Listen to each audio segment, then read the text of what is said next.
आवाज आ रही है सभी को?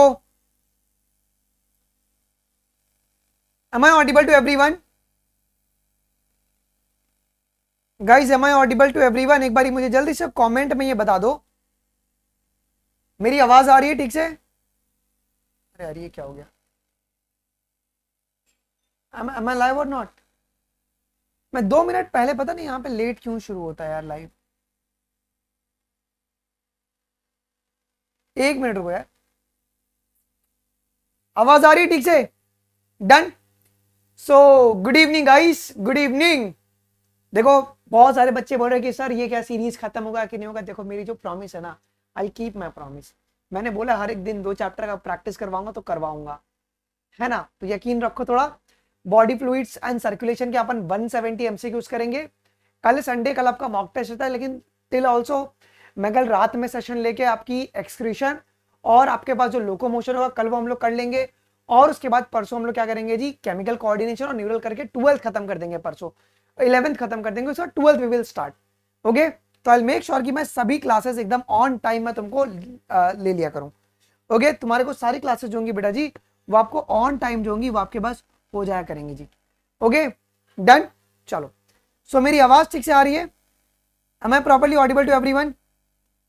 Am I properly audible to everyone? Done? चलो, सो आज वाली क्लास में आज अपन बॉडी फ्लूइड्स एंड सर्कुलेशन बेटा जी कवर करने वाले हैं। आज हम लोग बॉडी फ्लूइड्स एंड सर्कुलेशन करने वाले हैं जी। ओके यस, चलो आइए जी। अच्छा, बहुत सारे बच्चों को ना इसमें डाउट था कि सर क्या है इसका आंसर जो होगा ना। मेरे को तो कुछ बच्चों ने बोल दिया वाईटी वाले टीचर से पढ़ोगे ना यही होगा तुम्हारा। बेटा मैं थोड़ा सा साइंटिफिक एस्पेक्ट पे बात करता हूँ, तभी जाके मैंने एनसीईआरटी में 80 से अधिक एरर निकाल दिए हैं। मैं तुमको ना दूसरे टीचर की तरह एनसीईआरटी क्रैमिंग नहीं करवाता हूँ। एनसीईआरटी में जो लिखा है रट लो। सेकंड ऑप्शन क्यों इनकरेक्ट है? अगर आप शार्क और इसके बारे में बात करेंगे ना, इनमें तुम्हारे पास जो नोटोकॉर्ड होता है ना, क्या कहते हैं, ओके, वो persistent through out the life नहीं रहता, वो वर्टिब्रल कॉलम से रिप्लेस कर जाता है। अगर आप शार्क के अंदर बात करते हैं तो अगर ये मैटर अगर कोर्ट में उठ के चला जाएगा ना, सीधा एनटी भी मान लेगी फिर इस बात को। Isn't it? समझ रहे हो? तो एनसीईआरटी पढ़ो ठीक है, बट एनसीईआरटी में अगर मैं बोल रहा हूं कि ये चीजें गलत लिखी है तो मानो उस चीज को, ठीक है ना? एनसीईआरटी करेक्शन करने के बाद मानने का फिर कोई सेंस नहीं बनेगा, नेगेटिव मार्किंग मिल गया रहेगा तब तक तुमको। Okay done. चलो जी आइए जी, तो शुड बी स्टार्ट। मैं देखा बहुत सारे बच्चों का आया कमेंट कि सर यार ये मास्टर कैसा है यार, ये वाईटी टीचर से पढ़ो तो यही होगा। अरे यार क्या बात कर रहे हो तुम। ओके ठीक है, चलो जी आइए जी। तो शुड वी स्टार्ट नाउ। ये चैप्टर बहुत इंपॉर्टेंट है, यहां से बहुत ही प्यारे प्यारे आपके पास एमसीक्यूज बनेंगे जी। ओके हाँ चलो डन, तो शुरू करें। आइए पहला सवाल तुम्हारे स्क्रीन के सामने शुरू करते हैं। पहला सवाल देखो क्या कह रहा है आपके पास। पहला सवाल स्क्रीन के सामने देखो क्या कह रहा है। सवाल कह रहा है कि fibrinogen is primarily involve in the defence mechanism of the body. क्या फाइब्रिनोजेन आपका इन्वॉल्व होता है? Clotting factor is present in the plasma in an inactive form. Statement B जो है करेक्ट है, बट स्टेटमेंट ए मेरे पास इनकरेक्ट है। क्यों यार, क्यों यार? ओके इसका मेन काम क्या है फाइब्रिनोजेन का? ओके फाइब्रिनोजेन जो है वो ब्लड क्लॉटिंग में आपको हेल्प करता है। तो ये ब्लड क्लॉटिंग में आपको बेटा जी हेल्प करता है। चलो find out the correct statement. कौन सा स्टेटमेंट आपका करेक्ट है? Which of the following is a correct statement? Globulins are primarily involved in the defense mechanism, clotting में नहीं। Albumin तुम्हारे पास osmotic balance में help करेगा। Plasma without a clotting factor is called a serum. The factor for the coagulation of the blood are also present in the plasma, but ये आपके inactive form में मिलेंगे बेटा जी। Isn't it? चलो, how much percentage of plasma is a water and the protein is in respectively? बेटा how much percentage of plasma in water, बेटा कितना रहेगा ये आपके पास रहेगा 90 से 92%, और प्रोटीन मिलेगा तुमको 6 to 8%। ओके प्रोटीन कितना मिलेगा आपको बेटा जी? ये मिलेगा आपका 6 to 8% मिलेगा। चलो कॉलम 1 एंड कॉलम 2 मैच खिलाओ, जोड़ी मिलाओ। ब्लड क्या होता है बेटा? ब्लड तुम्हारा ये फ्लूइड कनेक्टिव टिश्यू है। लिम्फ आपका टिश्यू फ्लूइड है। प्लाज्मा क्या होता है? ये स्ट्रॉ कलर्ड एक विस्कस फ्लूइड होता है। और सीरम क्या होता है जी? Plasma without the clotting factor, isn't it? चलो, blood is a special connective tissue consisting of a fluid matrix, plasma and the formed element. Plasma is a straw colored viscous fluid consisting the 55% of the total blood. क्या लग रहा है? Blood तुम्हारा special connective tissues है जिनमें fluid matrix, plasma और formed element मिलेंगे, और तुम्हारे पास प्लाज्मा जो है वो 55% कंटेंट होता है पूरे ब्लड का, तो C will be the correct. Cockroach an invertebrate possesses, invertebrate poses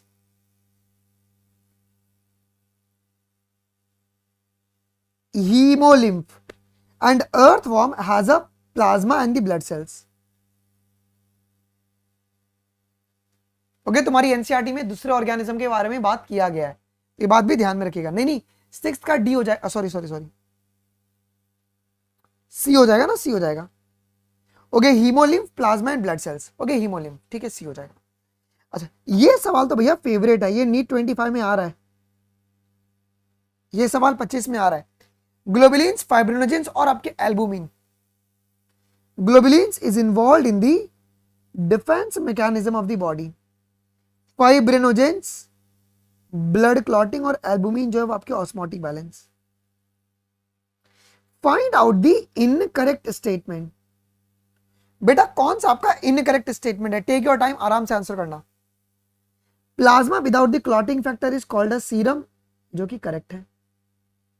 Plasma contain the glucose, starch, amino acid, lipid, also a small amount of minerals like sodium, calcium, magnesium, bicarbonate and chloride.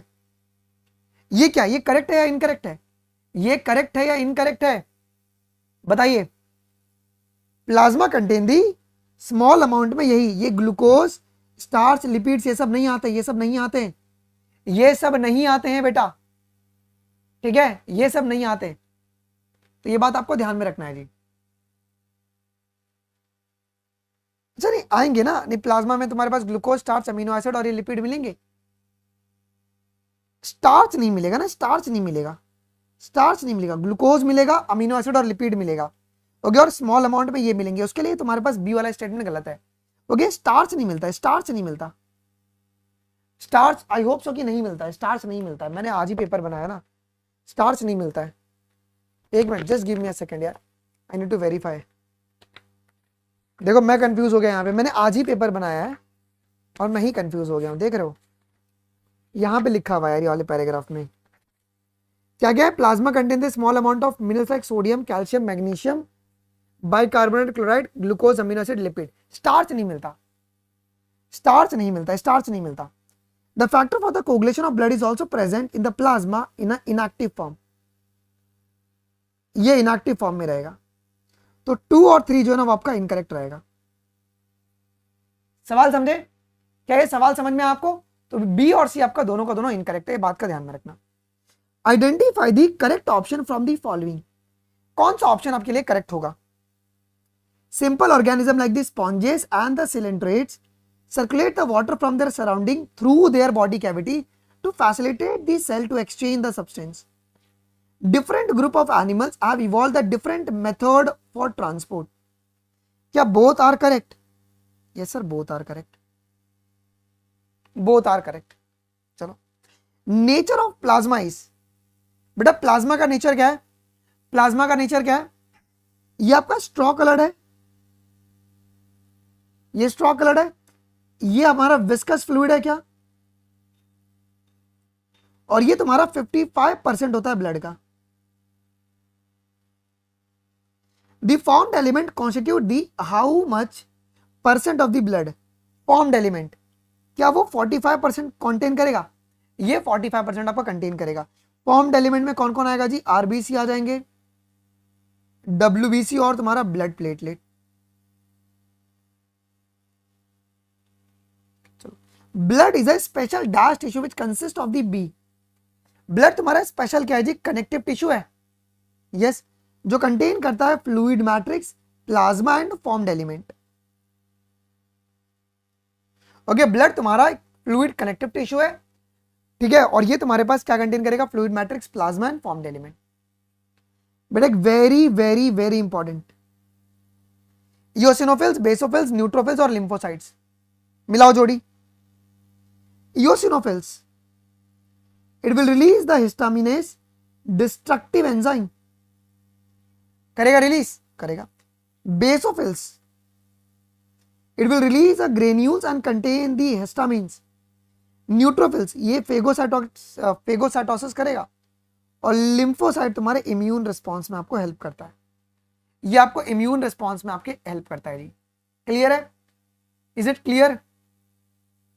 Is it clear? चलो, eosinophil will resist the infection and they are associated with the allergic reaction. Both B lymphocyte and T lymphocytes are not responsible for immune response. क्या responsible नहीं है sir? They are responsible. Statement भी गलत है, statement साफ साफ सही है। यूसिनोफिल आपके इन्फेक्शन को रेजिस्ट करेंगे और वो तुम्हारे एलर्जिक रिएक्शन से तुम्हारे एसोसिएटेड है। बी लिम्फोसाइट और टी लिम्फोसाइट ये रिस्पॉन्सिबल होते हैं इम्यून रिस्पॉन्स के लिए। इसके बाद neutrophils and monocytes are phagocytic cells which destroy the foreign organism entering the body. क्या न्यूट्रोफिल से काम कर रहा है? Yes sir. न्यूट्रोफिल्स और मोनोसाइट जो है वो फाइगोसाइटोटिक सेल्स होते हैं। बेसोफिल्स हमारे हिस्टामिन, सेरोटोनिन और हिपैरिन को सिक्रीट करेगा and they are involved in the inflammatory reaction ji. Both are correct. बेटा करेक्ट परसेंटेज ऑफ डब्ल्यूबीसी बताओ, करेक्ट परसेंटेज ऑफ डब्ल्यूबीसी। तो न्यूट्रोफिल्स तुम्हारे पास 60 to 65% होते हैं क्या? वेरी वेरी वेरी, मैं इसके ऊपर एक मैच दी कॉलम भी बनाया हूं। न्यूट्रोफिल्स तुम्हारे 60 से 65% आपके होते हैं जी। होते हैं क्या? बेसोफिल्स तुम्हारे पास कितने होंगे जी? बेसोफिल्स कितने होंगे जी? 5 से 20% होंगे। और मोनोसाइट्स कितने होंगे बेटा? Monocytes 6 to 8%। Okay, isn't it?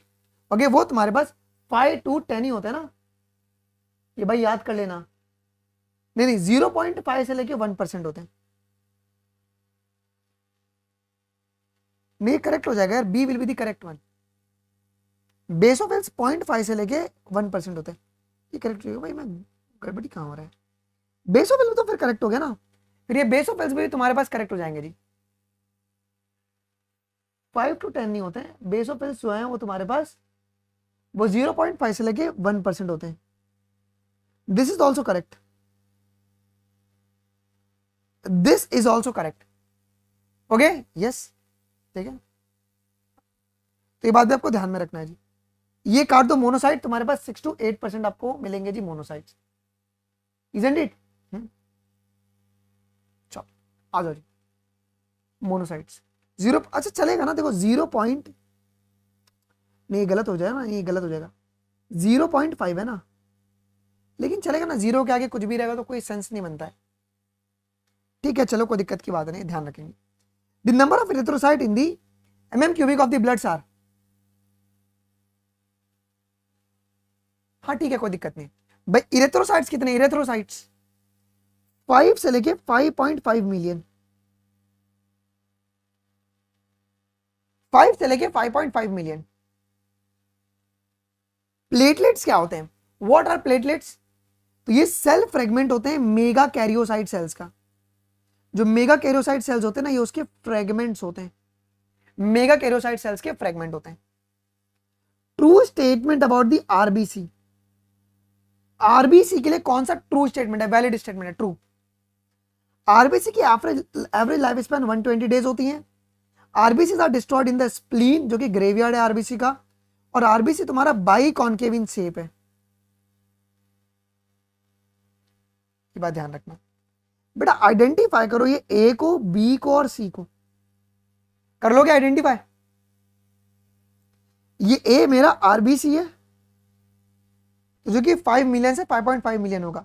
ये डब्ल्यूबीसी है, और ये देखो फ्रेगमेंट्स है ना, तो ये तुम्हारा प्लेटलेट है, जो कि 1.5 लाख से 3.5 लाख के करीब में आपको मिलता है।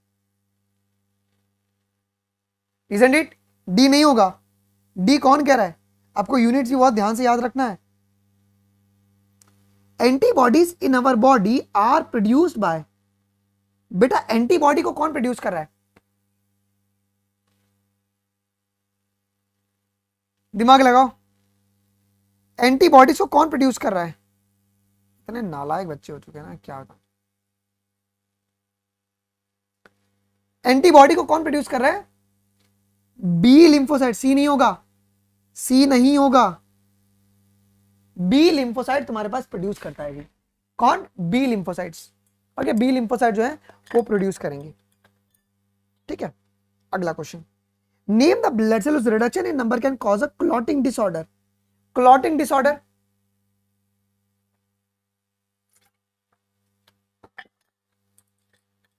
क्लॉटिंग डिसऑर्डर वो मेरे पास है थ्रोम्बोसाइट्स। थ्रोम्बोसाइट्स का मतलब कौन है जी? Blood platelets. A healthy individual has a dash gram of hemoglobin in the every dash ml of the blood. कितना ग्राम ऑफ हीमोग्लोबिन होना चाहिए? तो 12 to 16 grams in every, अरे भाई 12 to 16 gram in every 100 ml of the blood.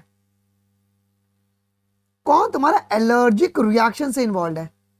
Which of the following is associated with the allergic reaction? Allergic reaction,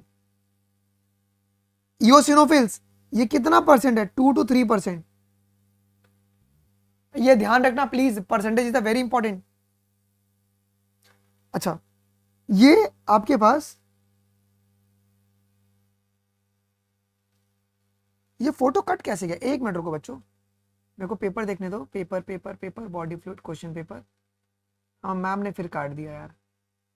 ma'am paper बनाते बनाते काट दे रही हैं। रुको एक मिनट, मैं ये ए और बी का भी फोटो तस्वीर अपलोड करता हूं। ये है आपके पास,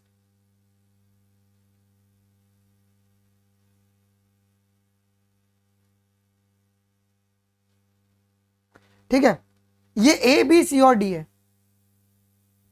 मैं डर गया यार, ये ए बी सी और डी है, आइडेंटिफाई करो।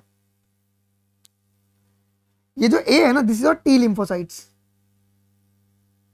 जो बी है ना, ये आपका बी लिम्फोसाइट्स है।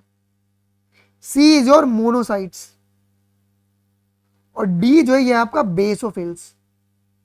ये आपके पास क्या बेटा जी? बेसोफिल्स। तुम अगर बहुत ध्यान से अगर डायग्राम्स को देखोगे ना, अगर बहुत ध्यान से अगर डायग्राम को देखोगे ना, तो आपको समझ में आएगा। तो आपका option number A will be the correct option. Find out the correct descending order of the percentage proportion of the leucocytes in the human blood. एक ये सवाल भी पेपर में आ सकता है, सीक्वेंस में अरेंज करो। ये वाला सवाल भी एक पेपर में आपके आ सकता है जी। बढ़ते क्रम में लगाना शुरू कीजिए। पहले होगा न्यूट्रोफिल्स 60 से 65% होगा, उसके बाद लिम्फोसाइट्स 20 से 25%, फिर मोनोसाइट 6 से 8, और उसके बाद इओसिनोफिल 2 से 3, और लास्ट में बेसोफिल लीस्ट अबंडेंट है ना 0.5 से लेके 1%।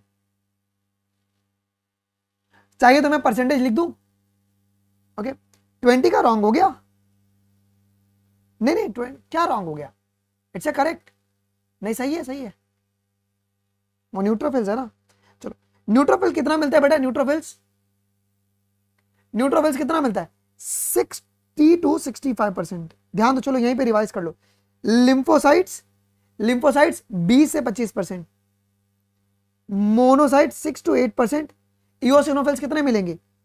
2 to 3%, और ये तुमको 0.5 से लेके 1%। ओके, चलो जी।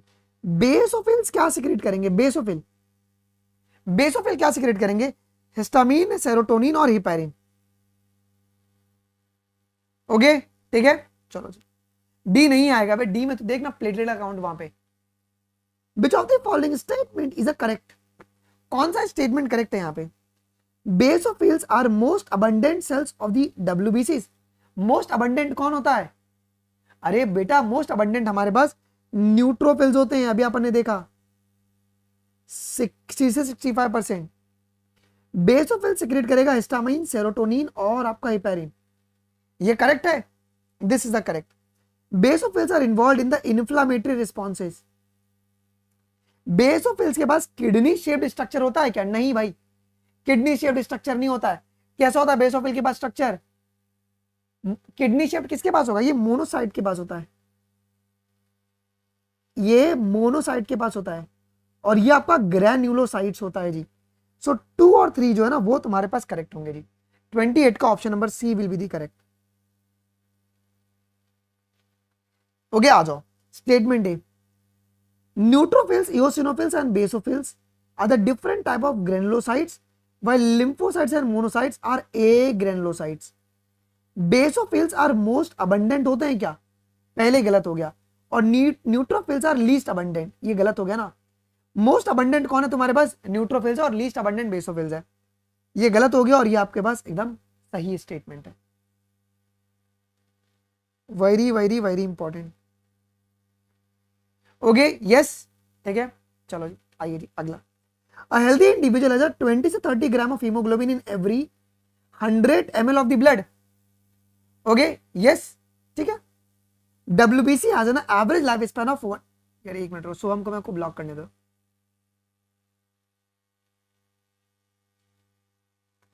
ठीक है, चलो। WBC have an average life span of 120 days after which they destroy in the spleen. ये दोनों का दोनों गलत है जी। आरबीसी तुम्हारे पास डिस्ट्रॉय होता है और 12 से 16 ग्राम। यस, रुको यार, ये 20 वाले में ना एक बच्चा है ना, कुछ बच्चे बहुत, सच में ना मैं तुम्हारा भी कान चेक कर लूंगा। देखो यार क्या लिखा हुआ है यहाँ पे, जो सी है वो 1.5 लाख से तुम्हारे पास 3.5 लाख। एक्चुअल काउंट अगर तुम अपनी टेक्स्ट बुक में देखोगे वो कितना है, यहाँ पे डैश भी नहीं दिया गया है, यहाँ पे डैश ही नहीं दिया गया है। ये ओवरऑल पूरी काउंट बता दी गई है। ओके, पूरी काउंट बता दिया है यहाँ पे। ओके, उसके लिए इसको नहीं लिया गया। ठीक है, 1.5 लाख से 3.5 लाख तुम्हारे पास पर क्यूबिक mm होता है। ठीक है, डन ना, फाइन, डैश आप दे दो। तुम्हारी एनसीईआरटी में लिखा हुआ है, ठीक है, मैं देता हूं डैश। ठीक है, चलो, तुमको समझ में आ गया ना, दैट इज वेरी इंपॉर्टेंट। समझ में आना इज वेरी इंपॉर्टेंट। चलो, plasma, water, proteins and a formed element. Plasma nearly 55% of the blood, 55% of the blood. Water 90 से 92%, है ना। प्रोटीन्स 6 to 8 और फॉर्म्ड एलिमेंट जो है वो है 45% of the blood. Neutrophils, basophils, eosinophils और लिम्फोसाइट्स, लगाइए दिमाग। Neutrophils phagocytic, basophils inflammatory, eosinophils associated with the allergic reaction, lymphocyte is responsible for the immune response. One of the common symptom observed in the people infected with the dengue fever. अगर किसी को dengue हो रहा है तो उसमें क्या देखने को मिलता है? एकदम कॉमन चीज, there will be a significant decrease in the platelet count, है ना। प्लेटलेट का जो काउंट है ना वो तुम्हारे पास कम हो जाएगा। Leucocytes are nucleated and they are relatively lesser in number, which are average कितना कितना, तो 6000 से 8000, 6000 to 8000, 6000 to 8000। चलो, adult human RBCs are innucleated. Which of the following statement is the most appropriate explanation for this feature? जो adult human RBCs है वो they are innucleated। हाँ ठीक है ना, सुनो क्यों है भैया? Because all their internal space is available for the oxygen transport। ये रीजन है। ओके, इनको रिप्रोड्यूस करना है नहीं, ये सोमैटिक सेल्स है नहीं, मेटाबॉलिज्म में हेल्प नहीं करना है इनको। ठीक है, which of the following human organ is often called as a graveyard of the RBC? graveyard of the RBC किसे कहते हैं अपन? स्प्लीन को कहते हैं। ओके, स्प्लीन को हम लोग ग्रेवयार्ड ऑफ आरबीसी कहते हैं। चलो, कौन सा करेक्ट स्टेटमेंट है अबाउट ल्यूकोसाइट्स? ल्यूकोसाइट के लिए कौन सा करेक्ट है फॉर ल्यूकोसाइट्स? दो मेन टाइप के मिलते हैं, एक होता है ग्रेनुलोसाइट्स और एक होता है ए granulocytes. There are approximately an average number of 6000 to 8000 mm cubic of the blood cell in number. Lymphocytes और मोनोसाइट्स तुम्हारे ए ग्रेनुलोसाइट्स होते हैं। ये करेक्ट है क्या? लिम्फोसाइट्स और तुम्हारे पास मोनोसाइट्स, ये तुम्हारे पास ए ग्रेनुलोसाइट्स है। डन। क्या सारे के सारे करेक्ट हैं क्या? Okay, all are correct, all are correct, क्या ऑल आर करेक्ट? ठीक है। Eosinophils, basophils, neutrophils and lymphocytes, match the column करो। इओसिनोफिल क्या करेगा? ये साथ अभी अपन ने सवाल किया ना, ये रिलीज करेगा हिस्टामिनेज को। बेसोफिल्स क्या करेगा? बेसोफिल्स, ये वाला सवाल एक रिपीट हो गया। बेसोफिल जो है वो रिलीज करेगा हिस्टामिन को। Neutrophils phagocytic, lymphocytes immune response में तुमको हेल्प करेगा। अच्छा, ये एक सवाल इंपॉर्टेंट है, देखो यही सवाल है जिसमें तुम्हारा सारे के सारे बन सकता है कि ऐसा क्वेश्चन डायरेक्टली पेपर में आ सकता है। न्यूट्रोफिल्स ये 60 से 65% मिल रहे हैं क्या? बेसोफिल्स 0.5 से 1%, मोनोसाइट्स 6 to 8% और इओसिनोफिल्स 2 से 3%। A certain road accident, a patient with the unknown blood group, हमें ब्लड ग्रुप नहीं पता है, need immediate blood transfusion, his doctor friends at once offer his blood. Blood group क्या होगा donor का? Blood group क्या होगा डोनर का? क्या वो ब्लड ग्रुप ओ होगा? ब्लड ग्रुप ओ होगा। Blood group A B and O देखना, ए बी एंड ओ। ए क्या है बेटा? ए में अगर हम बात करेंगे तो एंटी बी एंटीबॉडीज तुमको प्लाज्मा में देखने को मिलेगा। ब्लड ग्रुप बी में एंटी ए एंटीबॉडीज मिलेगा। A B is a universal recipient और ओ जो है ना ये तुम्हारा यूनिवर्सल डोनर होता है। ये तुम्हारे पास यूनिवर्सल डोनर होता है जी। Okay done. RH incompatibility in the first pregnancy occurs when? RH incompatibility in the first pregnancy occurs when? कब होगा RH incompatibility? During the delivery of the first child, जब फर्स्ट चाइल्ड की delivery हो रही है। Done. A person with the AB blood groups are called universal recipient। क्यों कहते हैं AB ब्लड ग्रुप को यूनिवर्सल रेसिपिएंट? क्यों कहते हैं? क्योंकि इनके अंदर आपका एंटीबॉडीज एब्सेंट है। एंटी ए और एंटी बी जो है ना प्लाज्मा में, ये तुम्हारा एब्सेंट होता है। This are usually absent. How many peoples are RH positive in the human population? कितने परसेंट तुम्हारे पास RH पॉजिटिव है? क्या वो 80% है? Are they 80%? Are they 80%? 4 कैसे होगा 42 का? Never occur in the first pregnancy. नहीं, जब डिलीवरी होगा फर्स्ट चाइल्ड का उस समय तुमको RH इनकम्पैटिबिलिटी देखने को मिलता है। अरे तुम्हारी एनसीईआरटी कहती है ना डिलीवरी के समय क्या होता है? There is a leakage of the blood. Delivery के समय ना लीकेज होगा। ठीक है, समझे? आ जाओ जी। कौन सा स्टेटमेंट आपका इनकरेक्ट है? फर्स्ट प्रेगनेंसी में नहीं होता है, लेकिन डिलीवरी के समय क्या होता है? लीकेज होता है ना। क्या समझे तुम यार? कौन सा तुम्हारा इनकरेक्ट है यहां पे? थोड़ा इंग्लिश समझा करो यार। Blood group is designated on the basis of the presence of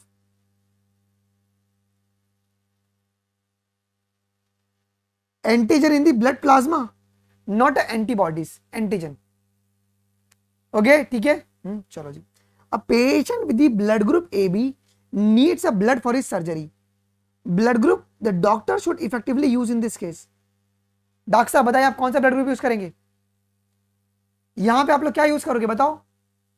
अब AB है ना तो उसको AB A एंड B है ना। AB तुम्हारा यूनिवर्सल रेसिपिएंट है। RH antigen is similar to one present in the rhesus monkey is also observed that on the surface of the RBCs are of nearly 80% of humans। क्या वो आपको antigen देखने को मिला है? Yes, RH antigen. RH positive person, if exposed to the RH negative blood, will form the specific antibodies against the RH antigen. क्या लग रहा है? सी लग रहा है? नहीं, गलत है, ये गलत है, स्टेटमेंट बी गलत है, साफ साफ। बेटा अगर आप एनसीईआरटी बड़े ध्यान से पढ़िए, एनसीईआरटी क्रैम नहीं करना पड़ेगा। If an RH negative person is expose to RH positive, statement देखो, स्टेटमेंट देखो, if an RH negative person if exposed to RH positive, then it will form the specific antibodies. Okay, समझे सवाल? क्या समझे कि RH नेगेटिव पर्सन जब expose होगा RH positive के साथ, तब वो एंटीबॉडीज बनेगा। नहीं सर, कौन है? परी जैन कह रही है नहीं सर। क्या कर रहे हो यार? अपनी एनसीईआरटी खोलो, देखो यहाँ पे लिखा हुआ है, देखो अगर तुम खोलोगे ना कौन सी लाइन है, एक बार मैं उसके लिए अपनी एनसीईआरटी खोल के रखा करो। इसमें क्या होगा, देखो यहाँ पे लिखा है ना कि in the such case mother start preparing the antibody against the RH antigen in the case, किधर गया किधर गया, हाँ देखो यहाँ पे लिखा हुआ है ना, RH negative person if expose to the RH positive. यहाँ पे क्या लिखा है कि ना RH positive person if expose to RH negative, ये वाली लाइन देखो, ठीक है? चलो जी, अच्छा रुक जा आश्लेषा, रुक जा भी प्लीज। समझ में आया? तो ये सवाल इंपॉर्टेंट है कि नहीं है? ये सवाल इंपॉर्टेंट है कि नहीं है? ओके है ना, RH नेगेटिव पर्सन और RH पॉजिटिव। ओके ठीक है, अच्छा 42 गलत है, कौन कह रहा है? चलो मैं तुमको इसका भी RH incompatibility in the first pregnancy occurs when.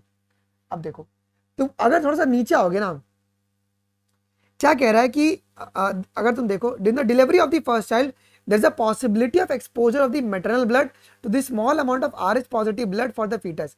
In such a case, the mother start preparing the antibodies against the RH antigen in her blood.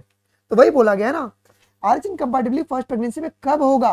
जब तुम्हारा डिलीवरी हो रहा है, उस समय तुम्हारे पास चांसेस होते हैं कि मैटरनल ब्लड तुम्हारे पास के साथ लीक हो जाए और मां एंटीबॉडीज बनाना शुरू कर दे। यार मैं प्लीज कह रहा हूं कि प्लीज वो अपनी एनसीईआरटी क्रैमिंग वाली ज्ञान ना साइड में रख के आया करो, थोड़ा बेसिक कंसेप्ट पढ़ के आया करो। अफेक्ट तुम्हारा सेकंड प्रेगनेंसी में करेगा, प्रॉब्लम अनीमिया सेकंड वाले को ही होगा। A doctor prescribed an injection of an anti-RH antibodies to the woman soon after testing the blood type of the first child she delivered. Which of the following is true about the blood type of the woman and the newborn child? First child she delivered, तो doctor उसको कौन सा injection prescribe करेगा patient को? She is RH negative and the child is RH positive, तो उसको RH antibodies देने पड़ेंगे, anti RH antibodies, RhoGAM. Select the RH blood group of the parents whose child is affected with the erythroblastosis fetalis. बताइए parents का blood grouping कैसा रहेगा? Parents का father आपका RH पॉजिटिव है और मदर आपका RH नेगेटिव है, फादर RH पॉजिटिव है, मदर RH नेगेटिव है। चलो, RH incompatibility could be the fatal to the fetus और could cause a severe anaemia jaundice to the baby. Erythroblastosis fetalis can be avoided by administering the anti-RH antibody to the mother immediately after the delivery of the first child। क्या first child का delivery के बाद फटाक से देना है क्या? Yes sir, very important. Okay ठीक है, डन। चलो आ जाओ। विच of the following is the best representation of the enzyme cascade which is involve in the blood coagulation? Okay, blood coagulation,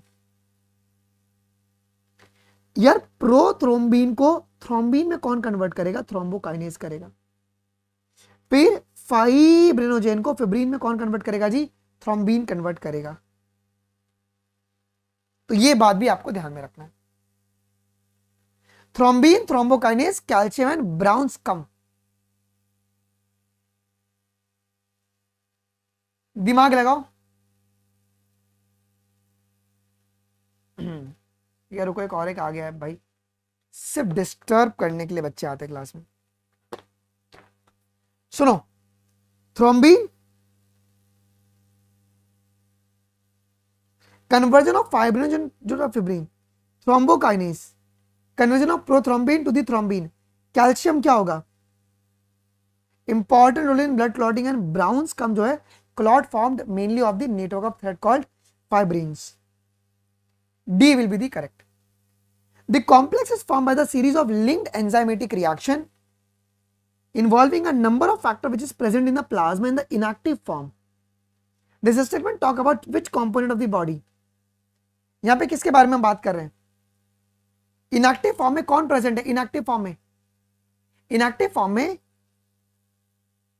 thrombokinase है ना. तुम्हारी एनसीईआरटी कहती है ना थ्रोम्बोकाइनेस.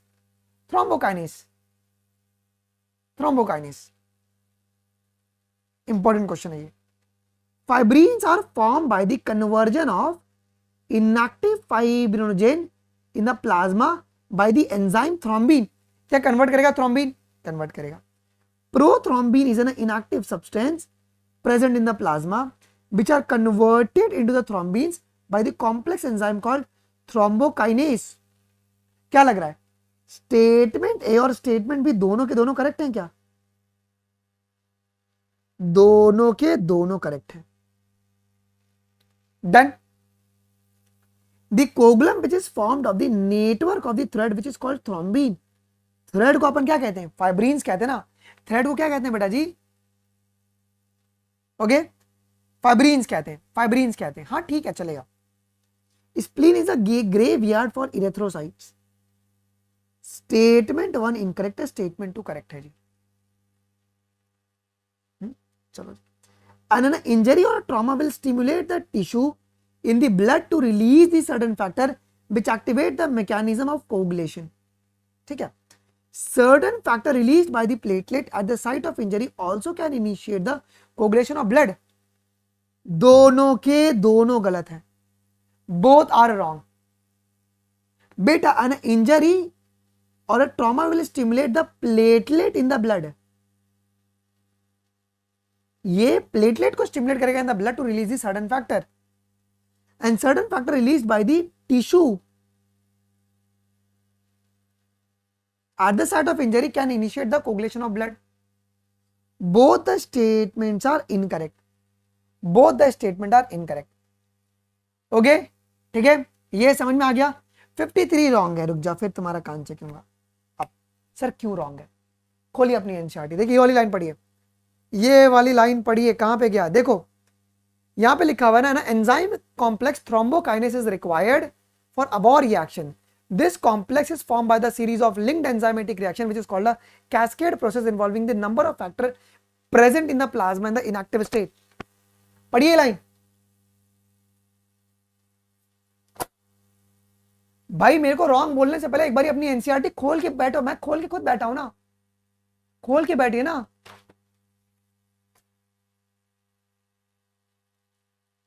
ठीक है, डन. इसमें क्या गलत है? What is wrong over here? ये सही है. Fibrins are formed by the conversion of inactive fibrinogens in the plasma. That is a correct statement. और उस फाइब्रिनोजेन को फिब्रिन में कौन कन्वर्ट करने वाला है? सर थ्रोम्बिन करने वाला है. ओके, ठीक है. आगे सुनो.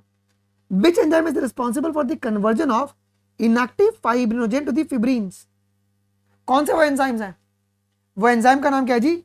उस एंजाइम का नाम है थ्रोम्बिन. प्लीज मुझे एक बार रॉन्ग बोलने से पहले अपनी एनसीईआरटी खोल के देख लीजिए please. Mark the pair of substance among the following which is essential for the coagulation of blood. Blood clotting के लिए जरूरी है. कौन कौन जरूरी है बेटा? कौन कौन जरूरी है? एक है कैल्शियम आयन और एक है प्लेटलेट फैक्टर्स. एक है कैल्शियम आयन और एक है प्लेटलेट फैक्टर्स. ठीक है. Select the incorrect statement from the following. कौन सा इनकरेक्ट है? क्लॉट और coagulum which is formed mainly of the network of thread which is called fibrins in which living part रहता है कि डेड पार्ट रहता है? डेड पार्ट रहता है. Inactive fibrinogen is converted to the fibrin by the thrombin, दोनों के दोनों स्टेटमेंट गलत है। Both the statements are wrong. What is the correct order of this event? Correct order, जाओ करेक्ट ऑर्डर। इससे बाहर अगर सवाल अगर आ गया ना तो भैया आधी मुझ करा के घूमूंगा, कह रहा हूं, कमिटमेंट है मेरा। कौन सा तुम्हारा इनकरेक्ट है? ओके सॉरी, कौन सा करेक्ट सीक्वेंस है? करेक्ट सीक्वेंस, पहले थ्रोम्बोकाइनेस का फॉर्मेशन होगा सबसे पहले, सबसे पहले आपका ये होगा। उसके बाद कन्वर्जन होगा प्रोथ्रोम्बिन का थ्रोम्बिन में, फिर फाइब्रिनोजन तुम्हारे फिब्रीन में कन्वर्ट हो जाएंगे, फिर तुम्हारे पास ट्रैपिंग होगा डेड और डैमेज फॉर्म्ड एलिमेंट का। Tissue fluid has the dash distribution as that in the plasma. Tissue fluid has the same mineral distribution as that in the plasma. Fats are absorbed through the lymph in. Fats कहां पे absorb हो रहे हैं बेटा? Fats तुम्हारे पास ये lactase में आपके एब्जॉर्ब हो रहे हैं क्या? Which is present in the intestinal villi. Intestinal villi. Consider the following statement regarding the lymph, और लिम्फ के लिए कौन सा करेक्ट स्टेटमेंट है? फॉर द लिम्फ कौन सा करेक्ट स्टेटमेंट है? देखो, composition of the lymph is very much like that of the blood. Correct है। लिम्फ तुम्हारा इम्यूनिटी के लिए रिस्पॉन्सिबल नहीं है। Lymphs are added when the lymphocytes are added when the lymph passes through the small capillaries। ये correct है। Lymph में तुम्हारे फाइब्रिनोजेंस करके कोई भी चीजें नहीं मिलती हैं, ये चीजें कोई भी नहीं मिलती हैं। डन? यस भाई, इसका काम क्या होता है? लिम्फ का एक्सेसिव फ्लूइड्स को ट्रांसपोर्ट करवाना काम होता है, इम्यूनिटी देना काम नहीं होता है। Serum differ from the blood in. Serum blood से कैसे डिफर करता है? सीरम ब्लड से कैसे डिफर करता है? Lacking the clotting factor. A lymph is a colorless fluid containing specialized lymphocytes which are responsible for the immune response of the body। क्या immune response के लिए रिस्पॉन्सिबल है? हाँ सर, ठीक। Lymph is also very important carrier for the nutrient of hormones. Fats are absorb through the lymph in the lacteals present in the intestinal villi. अब आप पूछेंगे कि सर यहां पे आपने क्या बोला है? Lymph is responsible for the immunity. Sir ये स्टेटमेंट तो करेक्ट होना चाहिए ना, ये स्टेटमेंट तो करेक्ट होना चाहिए ना, तो करेक्ट होना चाहिए। तो आपके पास लिम्फोसाइट है, आपको ध्यान रखना है बेटा, आपको ध्यान में रखना है। ओके, ध्यान में रखना है। लिम्फोसाइट तुम्हारे स्पेशलाइज्ड होते हैं इम्यून सिस्टम के लिए। लिम्फ नहीं होते हैं, लिम्फोसाइट्स। लिम्फोसाइट्स, लिम्फ और लिम्फोसाइट्स में जमीन आसमान का फर्क है, समझिए। जानबूझ के क्वेश्चन मैंने डाला हुआ है, जानबूझ का। लिम्फ तुम्हारा इम्यून रिस्पॉन्स में हेल्प नहीं कर रहा है भाई। लिम्फ क्या कर रहा है? वो एक्सेसिव फ्लूइड है। लिम्फ तुम्हारा कलरलेस फ्लूइड है, उसके अंदर लिम्फोसाइट्स होता है, और लिम्फोसाइट रिस्पॉन्सिबल है फॉर द इम्यून सिस्टम। ठीक है, तो ये बात भी आप लोग ध्यान में रखेंगे। Open circulatory system, closed 2 chambered heart and 3 chambered heart. Open आपको आर्थ्रोपोड्स में देखने को मिलेगा, क्लोज्ड आपको एनलेडा में देखने को मिलेगा, 2 चैम्बर्ड पाइसेस में, और 3 चैम्बर्ड रेप्टाइल्स में। ओके, ठीक है, डन डन। इसका एक्सेप्शन कौन है बेटा? एक्सेप्शन क्रोकोडाइल, क्योंकि 4 चैम्बर्ड होता है। सिंगल सर्कुलेशन किस में होता है जी? सिंगल सर्कुलेशन फिशेस में होगा, जिसमें एक ऑरिकल और एक वेंट्रिकल आपका होता है जी। ओके, ठीक है, डन। अगला सवाल। इन दी फिशेस ये छपरी क्यों बना? क्या मतलब भैया? भाविक, बी वेरी इलाबोरेटिव यार, स्टेटमेंट यार कंप्लीट किया करो। In the fishes the gills pumps out the deoxygenated blood. बेटा अगर फिशेस में अगर तुम देखोगे तो हार्ट जो होता है वो तुम्हारा पंप करता है क्या? Deoxygenated blood. ठीक है, वो तुम्हारा पंप करता है डीऑक्सीजनेटेड ब्लड, ये बात आपको पता होना चाहिए। गिल्स आपके हरदम क्या पंप करेंगे जी? आपकी ऑक्सीजनेटेड ब्लड जो है वो पंप करने वाले। In the incomplete double circulation The left atrium will always receive the oxygenated blood from the gills or the lungs, और right atrium will always get the deoxygenated blood from the other parts of the body, और जो कि तुम्हारे single ventricle में बाद में mix हो जाता है जी। ये बात सही है क्या? ये स्टेटमेंट जो है करेक्ट है, बट स्टेटमेंट ए तुम्हारे पास इनकरेक्ट हो गया। स्टेटमेंट ए तुम्हारे पास इनकरेक्ट हो गया। डन। तो ये आपका सवाल बहुत ज्यादा इंपॉर्टेंट हो जाएगा। क्लियर हो गया? ओके, ठीक है, चलो। Statement A, a muscular chambered heart is present in all the vertebrates. Fish के पास टू चेम्बर्ड हार्ट मिलेगा with the atrium and ventricle, मिलेगा with the atrium and ventricle. चलो, amphibians and all the reptiles, बेटा सारे reptiles के पास including crocodile have a 3 chambered heart. नहीं, crocodile have a 4 chambered heart. Statement A correct है, but statement B जो है ना वो तुम्हारे पास इनकरेक्ट है। Statement B is your incorrect. Okay, ठीक है, डन, ठीक है। चलो आ जाओ। मैं कोई टेस्ट सीरीज नहीं चला रहा हूं बेटा, ये रिवीजन करवा रहा हूं मैं तुमको। तुम पढ़ के आते हो, तुमको कितना याद है? उस दिन नीट के दिन है ना, तुमको ना बैठ के ये नहीं देखना है sir complete 11th biology in one shot. उस दिन 4 ऑप्शन में से टिक टिक करना पड़ेगा। जिंदगी भर लेक्चर ही देखो तो प्रैक्टिस कब करोगे? सर पहला मॉक टेस्ट 4 मई को 2 बजे देने वाले, अगला मॉक टेस्ट अगले साल देंगे, अगले मई के फर्स्ट वीक के फर्स्ट संडे में। ओके, ठीक है, चलो। Consider the following statement, consider the following statement. क्या है भाई? अच्छा कुछ चल रहा है क्या? सूरज प्रजापति, ये क्या चल रहा है? ये रिप्रोडक्शन करवा रहा हूं मैं। कंसिडर द फॉलोइंग स्टेटमेंट, ठीक है। और कौन सा स्टेटमेंट करेक्ट है अपने को एग्जामिनर ने ये सवाल पूछा हुआ है। अलग ही बच्चे। वर्टिब्रेट्स और कुछ इनवर्टिब्रेट जो होते हैं, they have the close circulatory system. Close circulatory system have the blood closed at all the time within the vessels. Human circulatory system is called the cardiovascular system. है कि नहीं? आ जाओ, statement A, statement A. Open sir, देखो ऐसे सवाल paper में बहुत आएंगे देखो बहुत मजा आएगा। चलो, open circulatory system is present in the annelids and chordates in which blood is pumped by the heart, passes through the large vessels into the open space which is called as sinus. बेटा कोई vessel system होता है क्या यहाँ पे? There is no vessel system at all, बिल्कुल भी नहीं होता।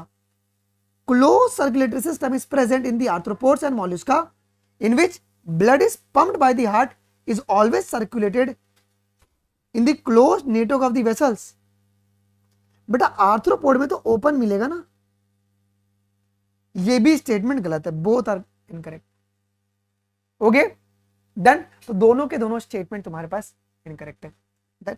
अरे 11:30 के पहले पहले हो जाएगा यार। कौन है सर? बहुत स्लो करवा रहे हो। कर 2 सेकंड में सवाल कर, 2 सेकंड में करना। नहीं करेगा 2 सेकंड में फिर कान गर्म कर दूंगा मैं। कर 2 सेकंड में सवाल, पढ़ भी ले, ओएमआर भी भर ले इसमें।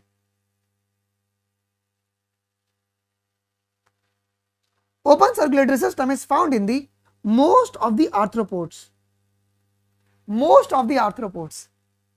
Arthropods contain the hemolymph which directly bath internal tissue and the organs. Then both assertion reason correct है और reason तुम्हारा बहुत properly समझा है। Tricuspid, bicuspid और semilunar valve, very very very important, दिमाग लगाओ। Tricuspid, right atrium right ventricle के बीच में मिलेगा। Yes. Bicuspid, left atrium left ventricle के बीच में मिलेगा। Semilunar, between the right ventricle and pulmonary artery. C will be the correct statement, ये आपको ध्यान में रखना है। Identify the valve which allow the blood from the ventricles into their respective blood vessels. बेटा वेंट्रिकल से नीचे ब्लड फ्लो कर गया रिस्पेक्टिव वेंट्रिकल्स में, कौन है वो कौन होगा? वो कौन होगा? बहुत सुंदर क्वेश्चन है। एक तो एवी वेल्व और तुम्हारा semilunar valve. AV valve and a semilunar valve. Okay, AV valve and the semilunar valve. अरे बाल कटाने का टाइम नहीं मिल रहा यार। चलो, select the correct option regarding the state of the heart valve during the ventricular systole. जब ventricles को कॉन्ट्रैक्ट करना होगा उस समय सेमील्यूनर वेल्व आपका ओपन होगा या क्लोज होगा? जिस समय वेंट्रिकल कॉन्ट्रैक्ट करेगा उस समय क्या होगा जी? ये आपका ओपन होगा और बाइकस्पिड और ट्राइकस्पिड तुम्हारा क्लोज होगा, क्योंकि वेंट्रिकल्स कॉन्ट्रैक्ट कर रहा है ना, वेंट्रिकल्स कॉन्ट्रैक्ट कर रहा है जी। Okay, ventricle is contracting.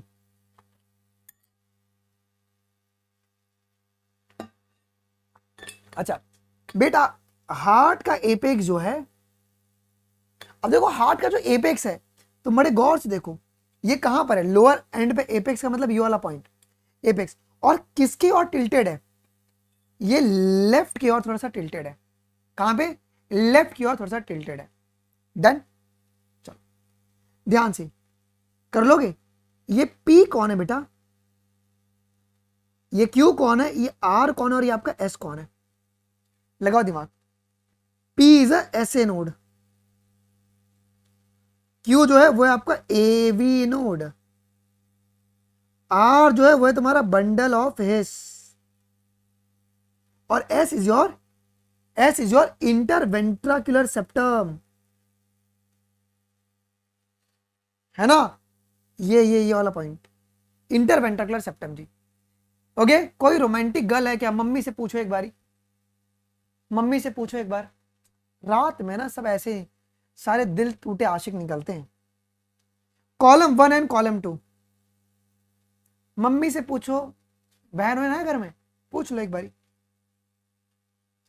Inter atrial septum, interventricular septum, atrioventricular and location of the heart. करो। लैक्टेल्स एक्चुअली में क्या होता है ना, वो तुम्हारे पास फैट्स अब्सॉर्ब करने वाले स्ट्रक्चर होते हैं। डाइजेशन में ना अपन पढ़ा देते हैं, ठीक है। 78 का बताइए। Interatrial septum, thin muscular valve, thin muscular wall, interventricular thick walled, atrioventricular septum जो है थिक फाइब्रस है। लोकेशन जो है हार्ट का वो थोरैसिक में मिलता है आपको जी। Okay, yes. Heart, pericardium, atria और वेंट्रिकल्स। हार्ट क्या होगा? Heart mesoderm in origin, pericardium ये double walled membranous back protecting structure है क्या जी? यस, डन, चलो जी।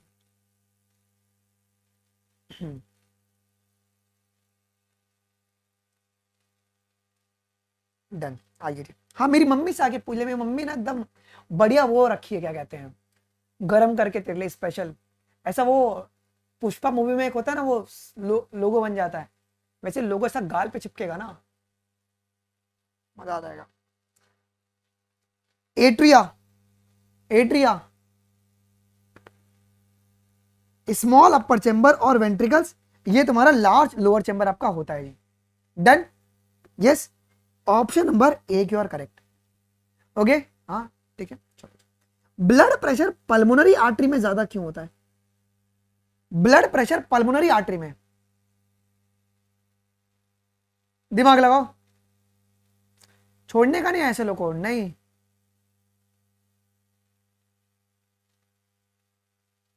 Okay, blood pressure in the pulmonary arteries are more than that in the pulmonary vein. एक पूरी gang आई है, तुम ध्यान मत देना, अपन सवाल करते हैं। Select the total number of the thick structure, total number of the thick structure out of the following. बेटा यहां पे थिक स्ट्रक्चर कौन कौन से? थिक स्ट्रक्चर कौन कौन से? Thick structure wall of atrium नहीं, interventricular septum, atrioventricular septum and the wall of ventricles. Interatrial नहीं, ये सारे के सारे जो है आपके थिक स्ट्रक्चर है, ये आपके पास थिक स्ट्रक्चर है, थिक स्ट्रक्चर। आ जाओ जी, डन, क्लियर है? In the study of the blood vessels ABCD, a vessel A is carried the pure blood away from the heart। कौन अवे लेकर जा रहा है हार्ट से? ध्यान दीजिएगा। Vessel B carried the impure blood towards the heart। Vessel C carried the pure blood into the heart musculature, while vessel D is carried the impure blood away from the heart। दिमाग लगाना, बहुत ही सुंदर question है। तो systemic aorta जो होता है वो तुम्हारा प्योर ब्लड जो है वो हार्ट से दूर लेकर जाता है, और वेना कावा क्या करेगा, वो तुम्हारे पास इम्प्योर ब्लड हार्ट के पास लेकर आएगा।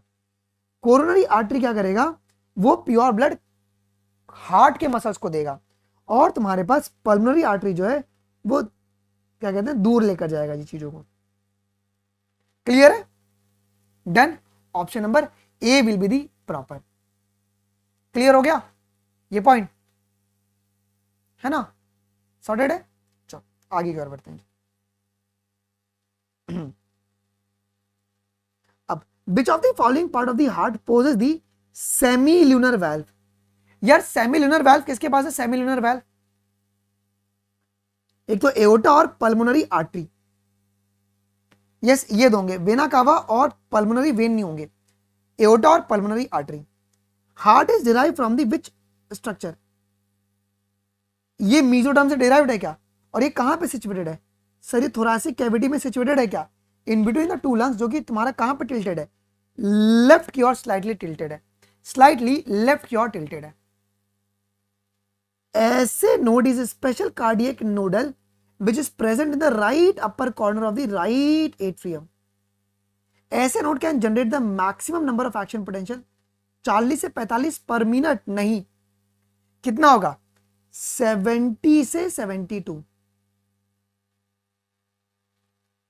पर मिनट।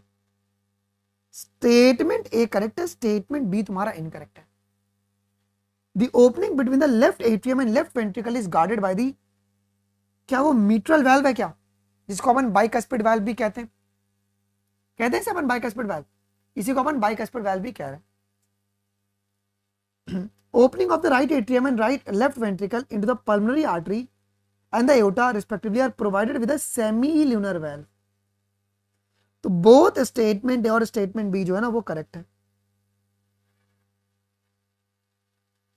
बोथ स्टेटमेंट ए और बी जो है ना, हाँ वो पर मिनट है। चलो आगे कर बढ़ो। Bundle of His consist of, bundle of his,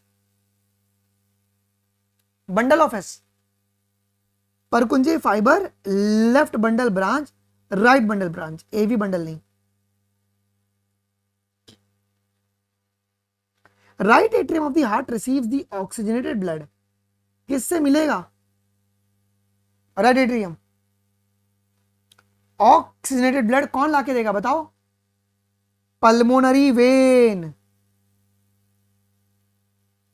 pulmonary vein लाके देंगे ना, pulmonary vein. Blood vessels which brings the oxygenated blood to the left auricle.